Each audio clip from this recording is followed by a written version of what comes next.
பூக்கள் பொதுவா 4 அல்லது 5 இதழ்களுக்கு மேல தான் இருக்கும். ஆனா, இந்த மஞ்சள் நிற பூ பார்த்தீங்கன்னா, இத வந்து வாக்கிங் ஐரிஸ் அப்படின்னு சொல்லுவாங்க. ஐரிஸ் குடும்பத்தை சார்ந்தது. பார்க்குறதுக்கு லில்லி மாதிரி இருக்கும். ஆனா, லில்லி ஃப்ளவரும் கிடையாது. இத வந்து புவர் மேன்ஸ் ஆர்க்கிட்ன்னு சொல்லுவாங்க. ஏன்னா, அந்த பூக்கள் வந்து ஸ்ட்ரக்சர் எல்லாமே ஒரு ஆர்க்கிட் ஃப்ளவர் மாதிரி இருக்குதுனால. ஆனா, ஆர்க்கிட் ஃப்ளவர்லாம் ரொம்ப நாள் இருக்கும். ஒரு பூ பூத்ததுன்னா, அந்த ஸ்பைக் பூத்து கிட்டத்தட்ட 2 மாசம், 3 மாசம் வரைக்கும் கூட இருக்கும்.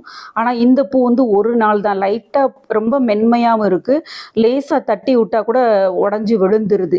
இதுக்கு வாக்கிங் ஐரிஸ்ன்னு ஏன் பேர் வந்ததுன்னா, இந்த ஃப்ளவர் ஸ்பைக் இருக்கு பார்த்தீங்களா, இது நல்லா நீளமா இருக்கும்.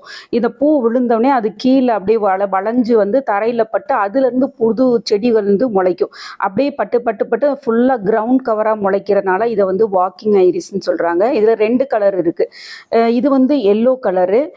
இது வந்து ஒரு பிளாக் கலர் தொட்டியில இருக்குது. அடுத்த செடி இந்த மண் தொட்டியில வச்சிருக்கேன் பார்த்தீங்களா, இதுல வந்து பூ வந்து இந்த காமிச்சிருக்கேன்ல, இந்த மாதிரி ப்ளூ கலர்ல வரும். பூத்த பிறகு ஃபுல் வீடியோ போடுறேன்.